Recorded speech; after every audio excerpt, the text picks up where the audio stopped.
Welcome, everyone. We're recording this session as Zoom has let you know. We have also enabled the live transcript for closed captioning, and you may find that option on the control bar that usually appears at the bottom of your Zoom screen. We're extending the warmest welcome to the second ASLE Spotlight in this series on the topic of embodied approaches. I am Fernando Varela. I am an assistant professor of Spanish at Texas Lutheran University. For those of you joining us an ASLE event for the first time, a special welcome. We are so glad to have you join us today and invite you to help sustain and further our work by becoming an ASLE member if you are not already part of the association.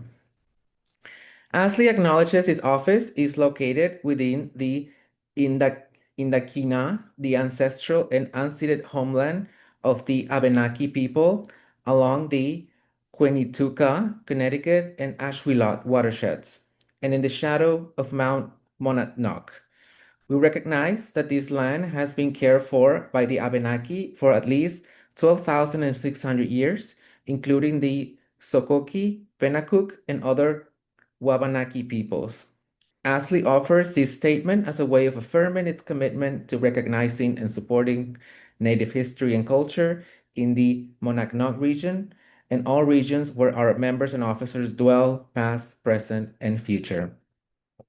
I'm delighted to be co-hosting this event with Kat Caribou.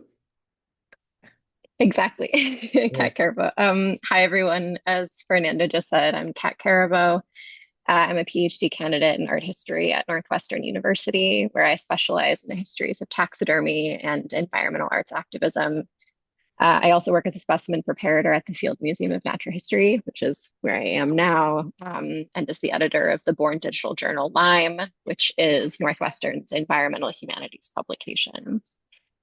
Um, ASLE's leadership launched the series in 2021 to elevate the work of our members in creative writing, scholarship, public engagement, and more. We are excited to continue to foster connections with new audiences through the spotlights. By way of logistical information, we ask that you all remain on mute, and we will have time for questions later. We just ask that you use the chat to pose your questions.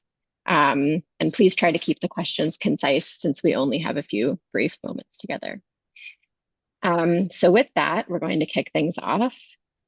Our first presenter is Madison Jones, an associate professor of science communication, jointly appointed in the Department of Professional and Public Writing and Natural Resource Science at the University of Rhode Island. So please join me in welcoming Madison.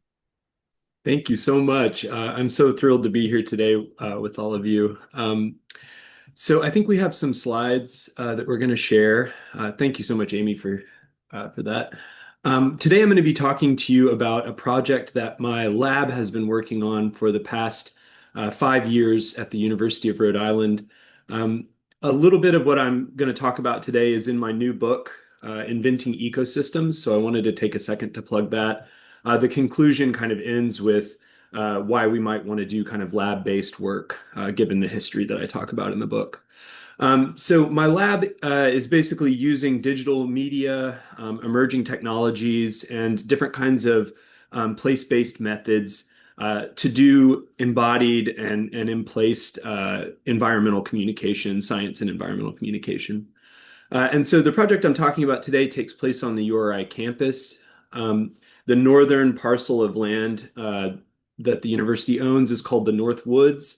And what's interesting about this space is it's been used as a research and teaching space for a very long time, but the majority of students on campus don't really know about the forest. And so one of the things we're trying to do is to raise awareness of students and the community about the woods and about the kind of land holdings of the university. So we built this project called the North Woods Project, and it's really more like a series of different kinds of interventions that we're taking. So my classes do field trips to North Woods. We practice taking field notes and writing reports. We also have kind of ongoing other kinds of digital projects that I'll talk about in just a second. But before I do, I just want to offer a brief land acknowledgement. The University of Rhode Island campus, including the North Woods, occupies the unceded territory of the Narragansett Nation and the Niantic people. There's been a continual presence of the Narragansett Nation on the land for many thousands of years, and they remain the sovereign stewards of the land. This is a space of indigenous knowledge and history, and our engagement with the North Woods must honor and respect the continuing relationships between indigenous peoples and this land. Our work includes teaching and learning more about Indigenous history and the lived experience of present-day communities and the ongoing process of becoming caretakers of the land that we too inhabit. In researching and writing about the history of this land, we respect the sovereignty, history, and stories of the Narragansett Nation, Niantic peoples, and other Indigenous organizations, and use this information with permission. So one of the things that we're working on in this project is thinking about how we can apply what we call deep mapping to science and environmental communication. So we're using ecological science, different kinds of cultural and historical information, and kind of layering all of that information together. And so this web text, which the big image on the top left kind of discusses some of our methods. You'll see everything from field notes to creating art and poetry and digital maps and all kinds of different techniques.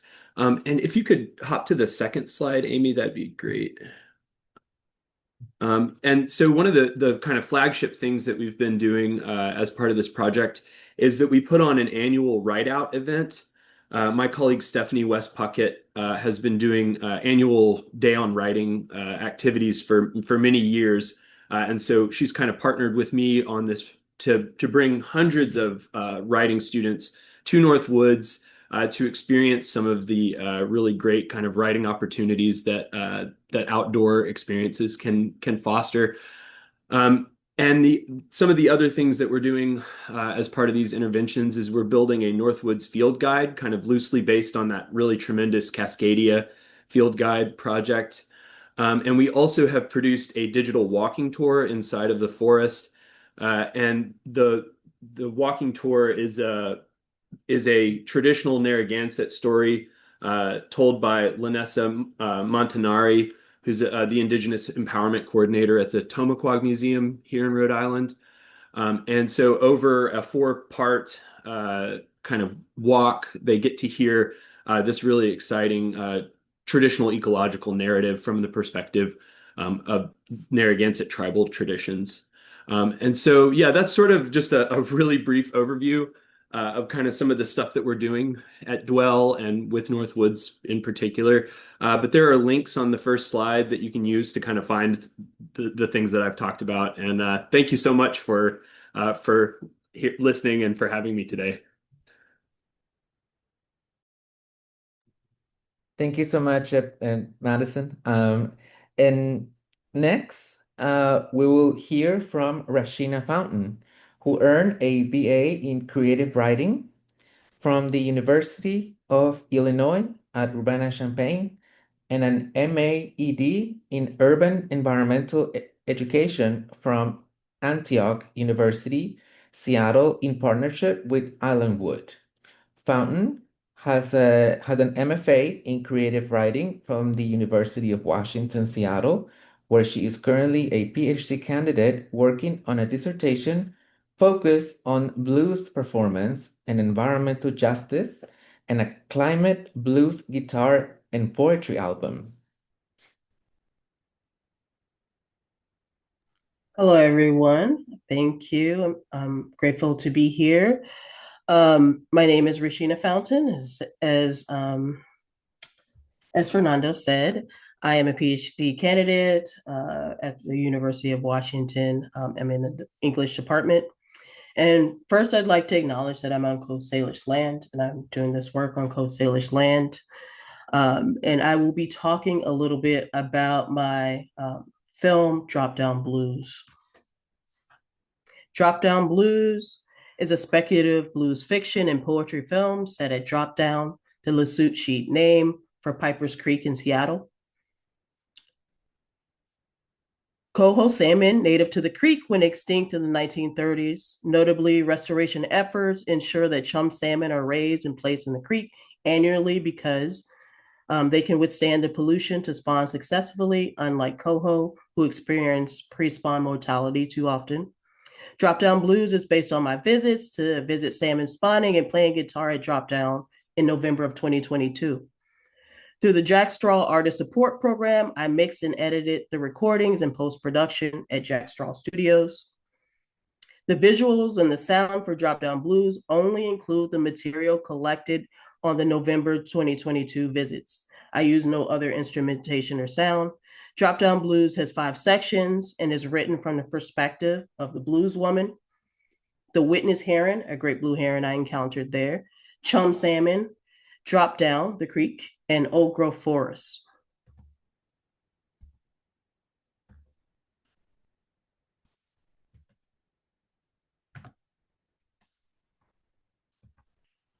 So the blues woman is the persona that I take on within Drop Down Blues as an ethnographical and a performance persona.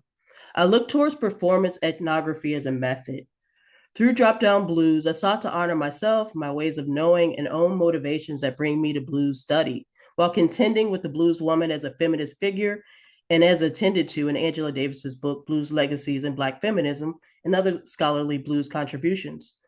The blues woman in Drop Down is not mythical.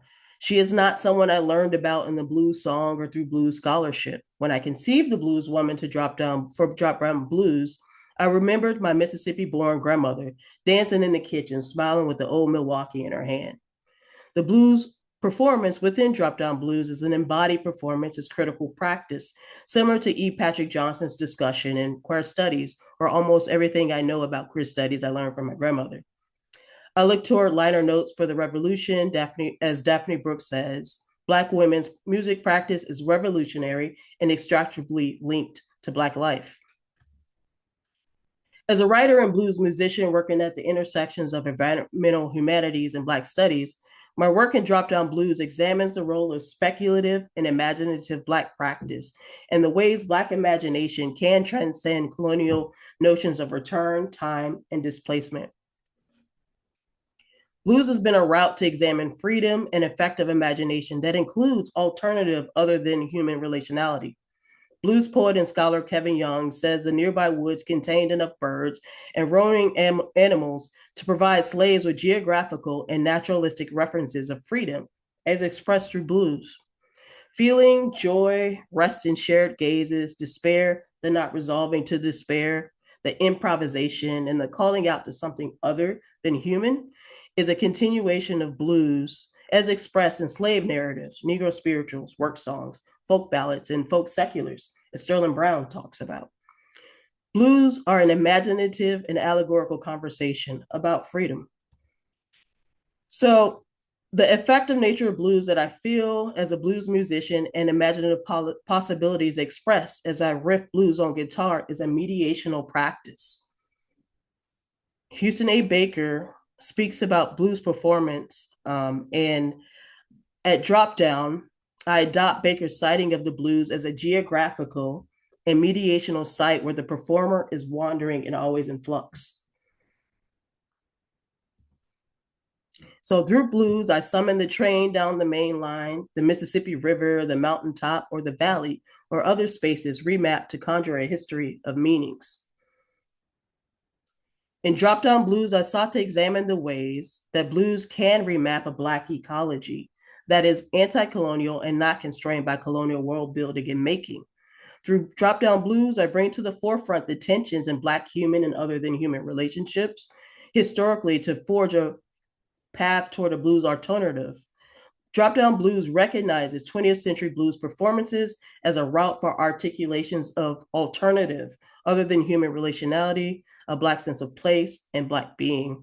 I look towards blues, articulations, and practices as anti-colonial technology for speculation and hope for reimagining and being human with other than humans. Thank you.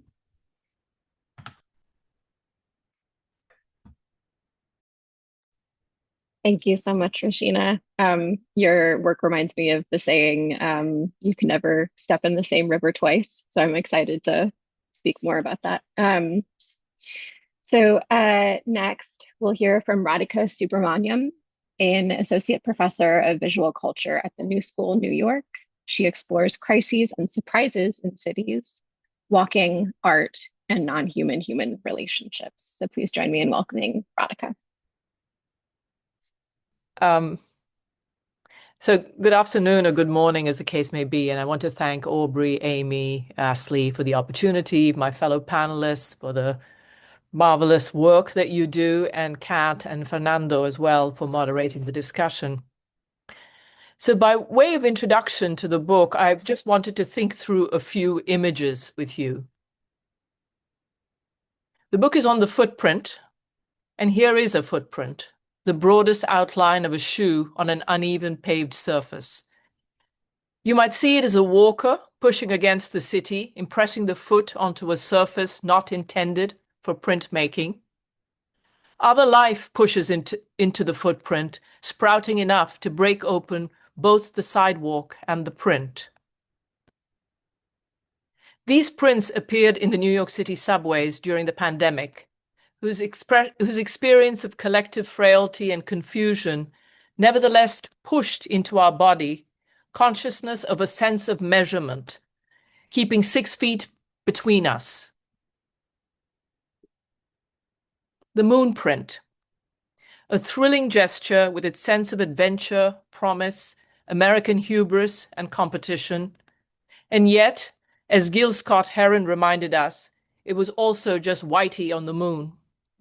The astronauts of this mission trained in Arizona, where the land was blown up and cratered to mimic a moonscape.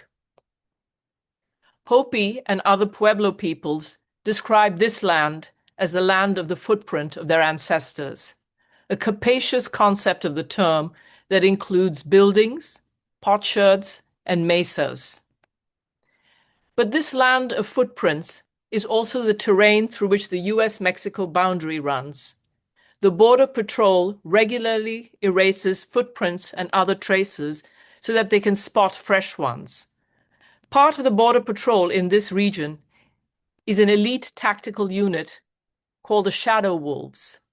Focused on both narcotic and human trafficking, they are trackers from the Tohono O'odham Nation, whose lands across the Sonora and Arizona have actually been bisected by the state border. The history of using indigenous trackers is an old colonial one. They were used in 19th century Australia to track down escaped white prisoners. The IDF established the Bedouin Tracker Unit in 1970, and the Shadow Wolves were established in 1974. These trackers are deployed for their acute reading of the landscape, skills honed by long familiarity with the place, its seasons, and the plants and animals that live on it. These are also lands from which these fluent readers have been expropriated. So what's the point of these intersecting stories of footprints? One, it tells us, that this ubiquitous, mundane, even sentimental image, think of building and carbon footprints, your baby's little imprints, or a paw print, is inherently contradictory. It signifies presence in its absence, initiative, courage, and adventure, and simultaneously occupation, impact, and solidity. How has this residue of a moving foot solidified into a static image? What does it mean that buildings have footprints when city surfaces make it impossible for feet to leave a mark? That the walking body no longer has right of way, the laboring body is rendered invisible. It is the trace of the human body that gives measures of anthropogenic impact, like the carbon footprint, their urgency. So what does it mean to evoke the human scale while obliterating the human body? It seems like the concept we believe offers us agency in social and environmental justice has embedded in it affects and suppositions that work against these goals. If an ephemeral trace has become a weighty artifact, what are the implications for the rights and virtues of mobility over settlement, of itinerancy or migrancy against belonging? These are some of the questions the book takes up, and it's as a walker that I wrote the book. So it travels through 4 itineraries: stride, pace, trudge, and track, and the journey through the histories and legacies of the pedestrian sensorium in which the print of the foot has been made and unmade. Thank you.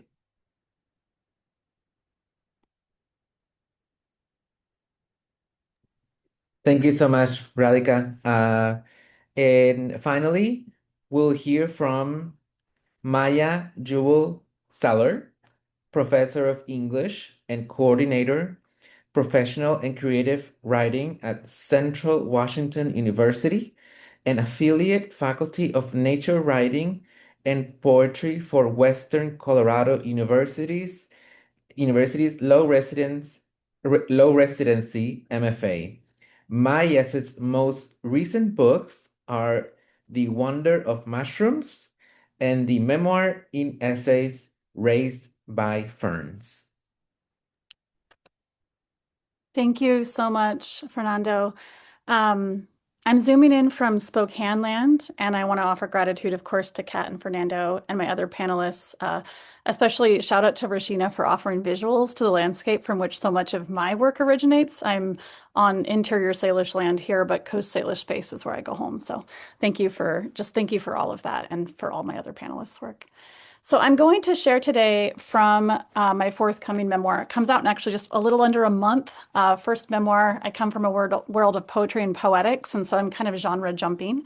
And I'm going to share from a piece called Scavenger Panorama, which appears toward the end of section 1 of my memoir. And it shares a narrative of salvage aesthetics, beginning in the necro-pastoral fascinations of a rural tween girl who descends from colonial immigrants, as she explores and explodes gender roles and articulates her body's place in a world of refuse and reclaimed literary canon. So I have a quick content disclosure. This contains some animal death and some explicit language. And I'm just reading the very first section. It's about a page. Scavenger Panorama. I am most myself when poking a dead cow with a stick. I am 12 years old, and the cow is out in the flood field, its eyes two stuck moons, their orbit interrupted by the water they pulled here that then pulled them. I'm curious about the interior of the animal. I've already seen a calf birthed dead, the heavy, dark blood in dawn fog. When that cow was in labor, the men pulled her baby out with chains, hooked to a truck. I heard the moans in the early dark and climbed the fence in my rubber boots, dodging old coils of barbed wire to cross the field to where they worked and she labored. The birth reeked of exhaust and copper. The mother died too. And I've seen a beef carcass, whole, skinned, a marbling of pink and white, in a freezer, the carcass what people in places like ours call meat. But the cow had a name. I'm not interested in another pastoral that shows you the honey, but not the sting. So I'll tell you, I love the way pus and entrails resemble a universe. And I'll tell you, those men were wrong when they used chains to pull a newborn from its mother's pulsing womb, but they knew they'd fucked up when the hemorrhages got so strong that they shot her. Jane Eyre says, the shadows are as important as the light, and you know by now that I'm with her. And what's more, I'd elaborate. The stitches are as important as the surface, the source of the scraps or the cut of flank, or the knowledge as important as the finished quilt, the cooked meat, the art. I come from a long line of scavengers. Nothing began as beautiful in the traditional sense. But if you can look at a junked car and see its potential to house a chicken, and the chicken as the origin of a perfect egg, you're going to be okay. Or I think I'm okay. I'm a mother now, zooming back into the snags and pulls of my own memory, wondering what I'll find now that the surge has subsided. I prod the cow with the stick, wanting it to explode. I'm sad she's dead, but also I want to know what worlds pulse inside her. Today, we think a panorama is the setting to which we slide the control on our phones, then hold steady as we glide from one side of a landscape to the other, the little white arrow remaining in the center of the yellow line until we've reached the end of the view. Panorama from the Greek pan, all, and harama, view, coined in the late 18th century by an Irish painter to describe his Edinburgh settings. Panoramas weren't new. They'd been used for over 1,000 years in ancient China as part of hand scroll paintings. In the United States, they became widely employed as a tool for showing sweeping views, such as real renditions of rivers and mountains during the early 19th century, and they evolved into uses for various representation in art, media, and science. In film, when we say panning, we mean the artifice of a camera, as it creates for us a mental sequence, a wide-angle view of a physical space. So I won't read beyond that, but the essay goes on to give an aerial of the floodplain where the girl and the cow live. And it is a space that is both watershed and colonized farmscape, that is both wild and organized, with an inherent violence and a tangible beauty. The essay quotes from Thoreau, Toni Morrison, and other literary and cultural figures, blended with anecdote about and reflections on my own childhood as a rural child growing up in a somewhat itinerant family. It situates the present day self as a narrator, stitching together a panorama view of her youth and the landscape as inherent to that fabric. Thank you.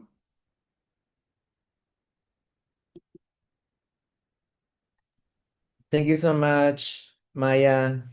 And I think, no, this is a time where uh, we ask each other questions, no? Or if an members have questions, please feel free to post them on Zoom, and you can um, say them yourself, or Kat and I can say it for you. I can kick us off with a first question. So as Fernando and I were preparing to co-host today, I think we were both taken by the importance of the trace in each of our speakers' work today. So Maya, you begin with the body of a dead cow, and you talk about sort of these different modes that end up sort of representing the cow. And then Radhika, you begin with a footprint. And Rasheena, you're searching for these signs of salmon spawning right in the river. So I'm curious how, for each of our speakers today, the idea of trace has guided the way that you engage with the natural world and formulate your questions. Can certainly speak to that briefly. In the North Woods, one of the things we're trying to do with a deep map is to uncover that sense of trace. And it's funny that you landed on that word, because that's actually the name of the lab that I was in previously, the Trace Lab at the University of Florida, where we were sort of piloting some of these methods. And I actually have a poem that's just out in ASLE about the West Kingston Town Dump, which is in the North Woods. It's a Superfund site on our campus. And so, when we think about deep mapping in North Woods, we're uncovering, all kinds of colonial history, all sorts of modern environmental problems. And yet this is also a really important space for wildlife and student immersion in nature, and a whole bunch of other kind of conflicting ways of thinking about this 300-acre forest. And so those traces become really important as a way to kind of engage with a deeper and richer sense of place. Step in some ways, the book on the footprint is very much reckoning with what it means to think of a footprint only as a trace. So one of the things I was trying to think through is, why is it that the footprint is something that is an imprint of something that's left, and therefore, because it becomes a sort of an open signifier, it allows everybody to pour whatever they want to mean into the meaning of it. So, and it then gets deployed as a sort of evidentiary form to stake a claim, when actually there are many, many traditions that have thought of the footprint or the trace as something that you have to retrace if it has to have meaning. So that was one of the sort of tensions that I was interested in exploring. That is the fact that a moving foot is what creates a footprint, but it doesn't stay static in that form. You have to keep walking it in order for that to develop into something where you develop a relationship to place, land, and each other.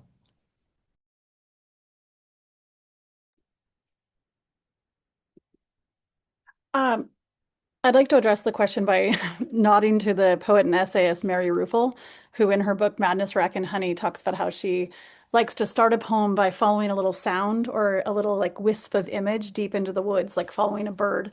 And I always think about, the thrush and the trace of bird patterns. And in invention, which I'm very interested in, the ways that humans create as a way, like I think of creation as a pretty radical act. And I think as a writer, am interested in the concept of trace. I begin this way. I truly don't start with the panorama. I truly do start with following the little teeny tiny sound or image into the woods. And the panorama for me comes much later. And in my particular work that I shared, the essay developed its kind of salvage collage aesthetic while writing and while I was stitching. And while I'm not a textile artist, I do think of writing and textiles and trace all as related to the ways that we pull threads. And I actually see, I'm just going to give a shout out. Leslie Wheeler is here. Leslie Wheeler is the author of the book Mycocosmic. We're kin in our interest in the mycelial trace. In her book, her work comprises an underpoem that connects the entire book and tells a separate and related story. And so I'm interested in mycelial connections, rhizomatic connections, and the way that trace and rhizome and mycelial metaphors intersect. So I can speak to the question, or when doing the work, I think I was looking at the salmon spawning, and also as an opportunity to reflect on my own migration. And right now, the salmon spawning is a very like recreational activity. Like people go see it. And I was interested in both an opportunity to think about my own histories, but also think about histories beyond what's currently happening in the recreational aspect of salmon spawning. It's so where I was at the time, or how people are witnessing this spawning, is very detached, right, from the cultural history. And so so I looked at it as a way to reorient my own notions of my own footprint. And specifically, one of the reasons why I leaned on a sensorial aspect of the project is because when I'm sitting there and I'm hearing the salmon spawning and I'm hearing the water splashing, I'm thinking it takes me to a different place. It takes me to catfish and going to the fish market with my grandfather. And so I was interested in these intersections, both of like my histories, the current time, but then the histories of salmon spawning and kind of the disruptions or the ruptures at that time. I think allowing us to talk about, trace and retracing and the expanded definitions of really that word that not only includes footprints, but also in other kinds of artistic venues. And it's something that got me really thinking about that actually started with a question I have for Madison, but then I guess it extended for everyone else, is that I really enjoy the Northwoods, reading about the Northwoods project. And something I noticed that really caught my attention is that part of the project includes using VR headsets. Is that correct? You can. Actually, it's augmented reality, so it's a little different from VR because Okay. it's on a smartphone. So Okay. Great. And that got me thinking about, as I was discussing with Kat a couple days ago, and that got me thinking about the relationship between technology and environmental humanities. Because on the one hand, there's a strand of environmental humanities thinking that critiques the presence of technology as environmentally destructive, right? And yet and it can be extended to everyone. I mean, there's another branch that perhaps relies on technology as a form of expanded environmental consciousness. So, I mean, and the fact that we're all zooming in today from our computers. I mean, like it or not, we are in a way imbricated in the system that we're critiquing, no? And I just wanted to ask, I mean, as you were working on the Northwoods project and the augmented reality, how did this question come up to you about technology and environmental consciousness and so forth? that's a wonderful question, and is right at that tension is right at the heart of kind of everything that I am working on. And so I have a really extended answer to this in my book. The book is about the idea of the ecosystem and how it was sort of invented and deployed. And basically, how cybernetics played a big role in kind of shaping the way we think about environments today. And so if you want to, you can find more detail on that there. But just to say that like the binary between technology and nature is an interesting space. And it's always kind of a space where I feel a lot of different kinds of conflicting attitudes. Um, from a practical perspective, like this project is a sort of answer to chat GPT and AI and all of the new sort of realities that we're living in as teachers. I teach environmental classes, and yet my students spend most of their time in front of screens. And so this project is a way to kind of get us outside and get us writing, field notes, things that like AI can't do so well. And having those experiences. And so anyway, I can stop there, but the tension between nature and technology is one that I find really productive and interesting. Well, while folks are gathering their thoughts into cogent phrasing, I think another thing that Fernando and I were talking about in preparing for this episode was thinking about the presence of multi-species perspectives within this collection of embodied approaches, and more broadly, sort of the importance of perspectival positioning in each of these works. Rasheena, you're dealing with multi-species perspectives. Maya, you talk about the panorama. The digital itself is a kind of mediated perspectival experience. And then Radhika, when you were talking about images, I was like, art historian. Yes, thank you. Let's talk about images, which is in and of itself kind of a perspectival exercise. So I'm curious if folks have any reflections on what like a really sort of situated reflection on perspective or perspectival locus, how that operates in your work.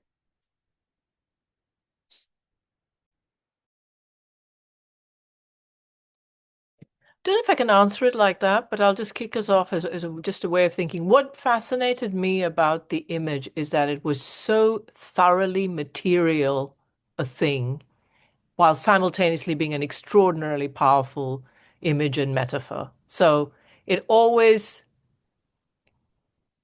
came down to something that any of us could understand, right? Like that anyone gets completely in their own body. And that strikes me as a kind of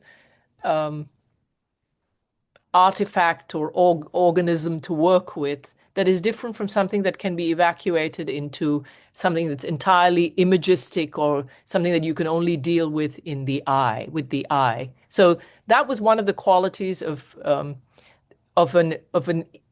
footprint that was particularly attractive to me.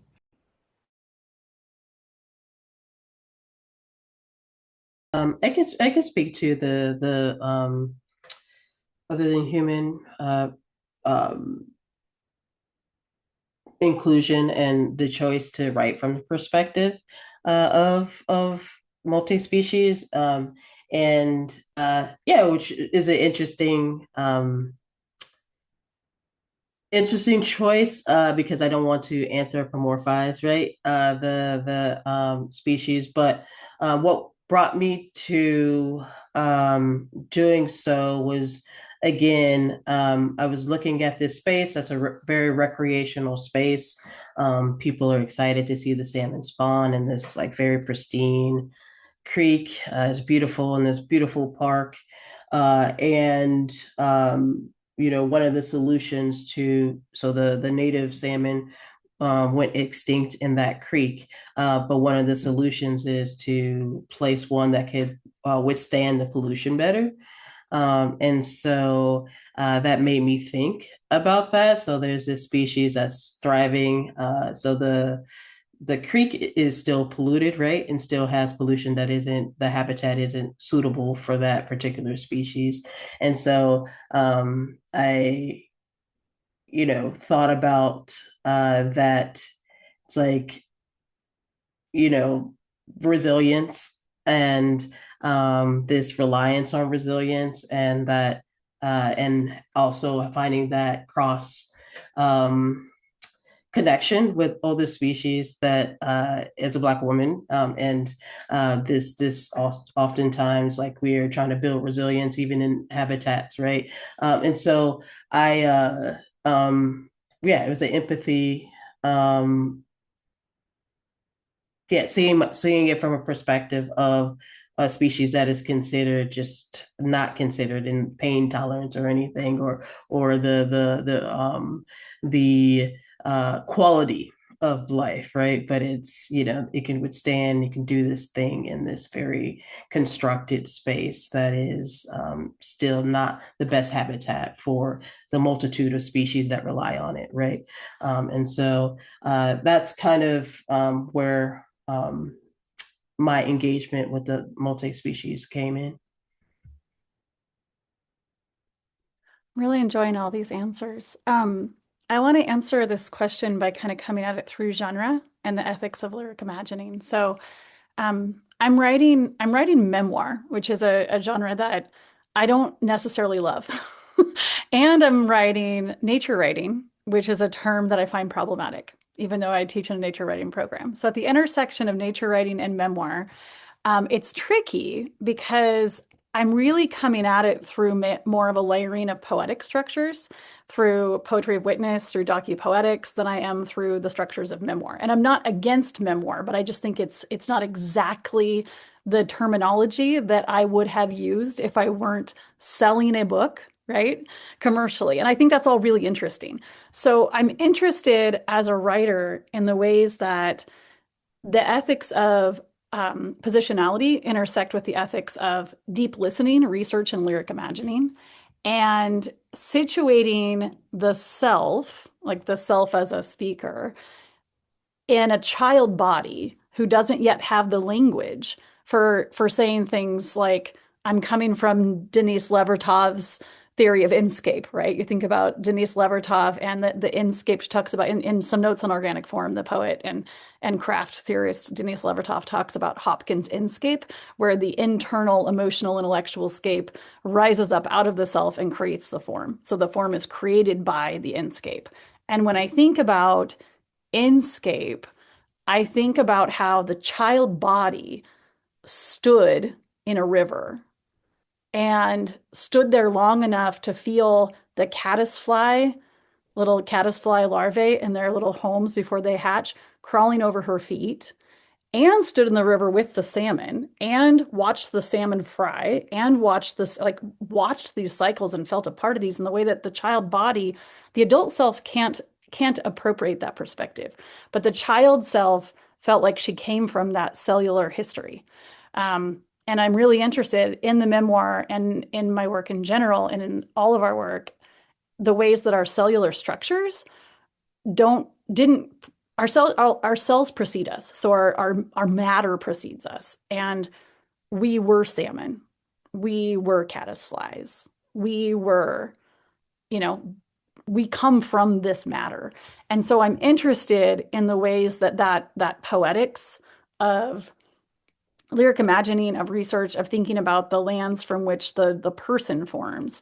I think those inform my methods more than theory. And I think when I think about the ethics of salvage and the ethics of lyric imagining, I am interested in looking to other writers who are also creating from those methods.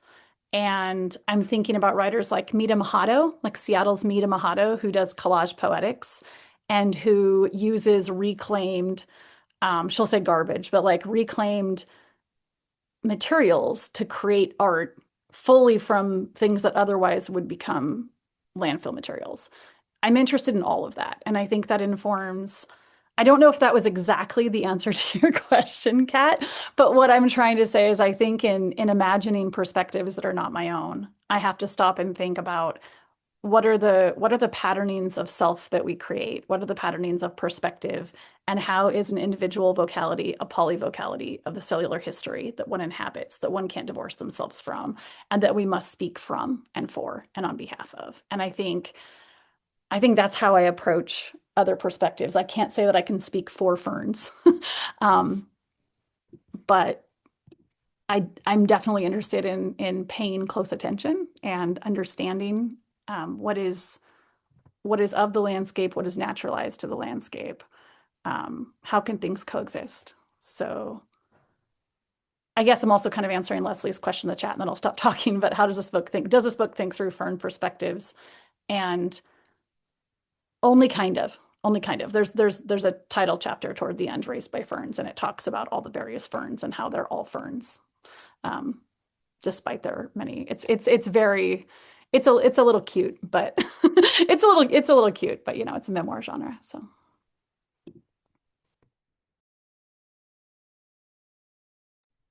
And I think we have a question from Marta Bianco, no? Good evening. And I quote now, I would like to ask anyone who wants to add something about the relation of natural place and space in their work. Thanks. Might you elaborate a little bit more on what you mean by the question? Yes. Hello everyone. I currently work on ecopoetics, and I'm very interested in the like the little movements in nature of insects and also the micro movements of plants. So I'd like to know more about the perspective of the different perspective of dimensions, vertical and horizontal in nature, and how you perceive it in your work. Thank you. I can speak to the dimensions of like space and time are actually things that I also talk about in the book because of ecosystems gives us a certain perspective of time and place that is unnatural. And infused with cybernetic thinking. And so there's plenty of kind of theoretical stuff on that you could read. But I want to talk a little bit about like what field work can do for our sense of like time and place. And so, when I take my class to Northwoods over the course of a semester, they're watching a season change, and it's a different kind of time than the one that we typically live with, right? The clock time.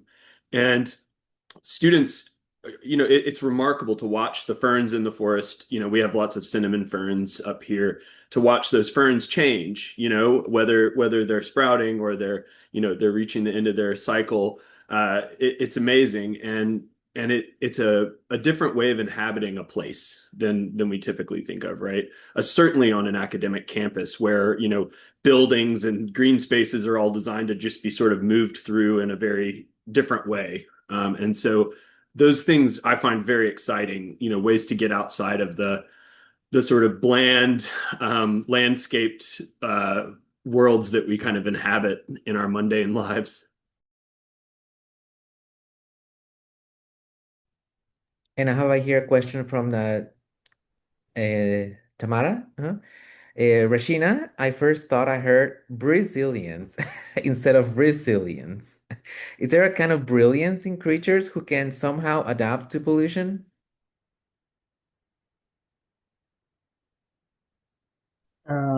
Thank you. I appreciate that question. Yeah, maybe it's my sinuses that are doing that. But yeah, I appreciate the question. Yeah, it's something that I've thought about. But this question makes me think of um, Alexis Pauline Gumb's work. And so I was just reading some of her work and thinking about the marine mammals that she uh, takes up as an apprentice, right? And I think that there can be some brilliance in adaptability. I am interested in that and how other than humans and how species. Yeah, yep, exactly. Undrowned Black feminist lessons from marine mammals. And I am, I think there are lessons learned. And I think that even my work at Drop Down Blues was kind of nodding to that work and looking at the encounters that I have as opportunities to learn, also opportunities to reflect back and think through. Again, my own migrations, my own time and what brings me to this specific space. And so it was a way to rethink out of recreational. I think the place is beautiful, and I had been there before, taking my daughter to nature camp. But going there to see the salmon spawn brought different feelings when I sat and did research on the different species that live there, but then various encounters, the different sensorial experiences I had, and also bringing my mediational tool, which is blues guitar, and just riffing by the creek. And that brought up and opened me up to different feelings than I normally have in a recreational space, right, in Seattle. So yeah, I think that there is brilliance in species' ability to adapt, and there are a lot of lessons learned from witnessing it.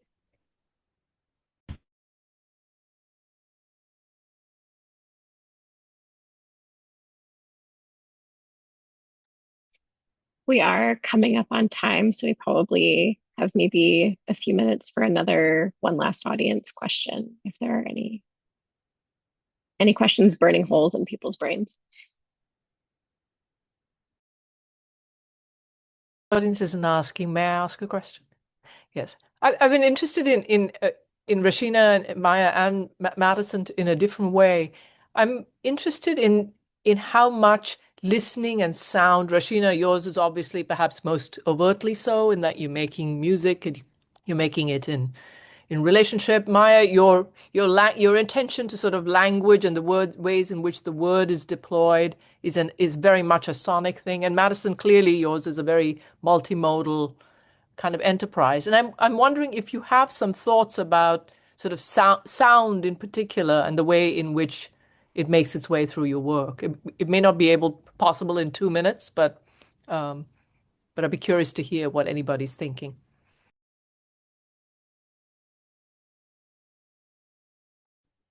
Well, I can just kick us off. That's a great question. Sound is part of that kind of seasonal time in a really interesting way. So, for instance, we just had Groundhog Day. Our version of Groundhog Day is sort of like when you hear the spring peepers at night for the first time. When the frog song kind of starts to fill the air, that the season it has changed, right? And the poem in Isle is actually about this. There's on the way to the old West Kingston town dump, which is the Superfund site. There are these muddy tracks where a car sort of long, long, long ago kind of left a rut or a trace in the ground, and this has become an ephemeral wetland over time. And so, in the spring, it just starts teeming with life, right? The spring peepers and wood frogs and all kinds of different life starts to sort of occupy this muddy track in the dirt.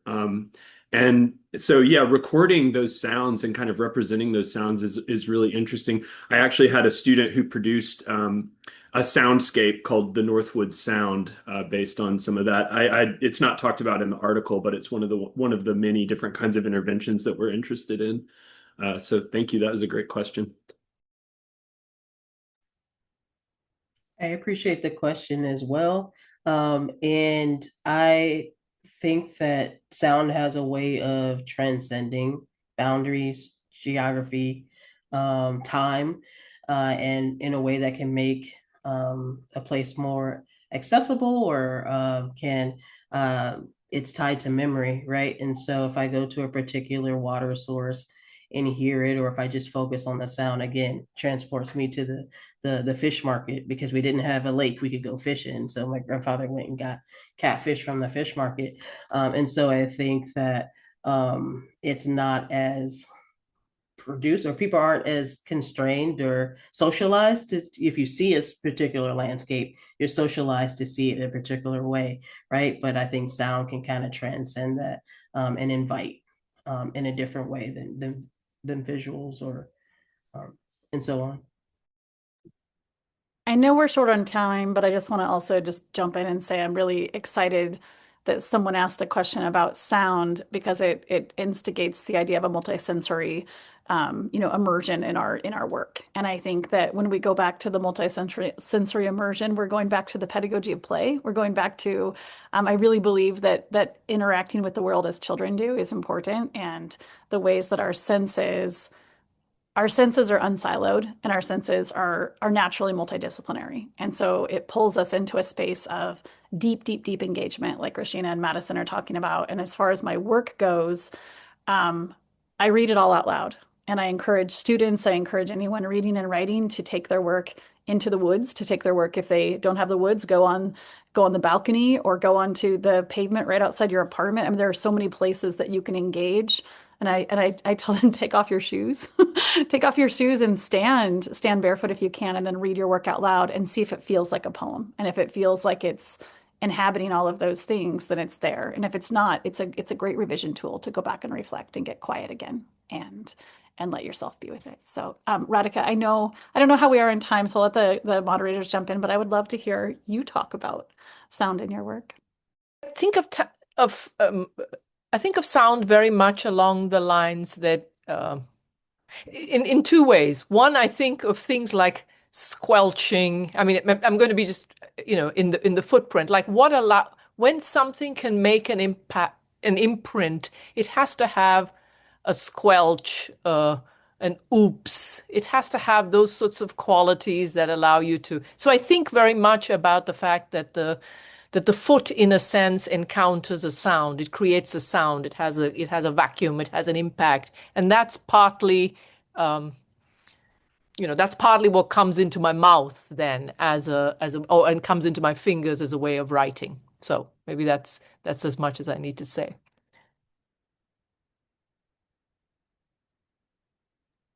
All right. Well, thank you all so much for sharing your work with us today. And we hope to see you all at the next ASLE Spotlight. Thank you all so much.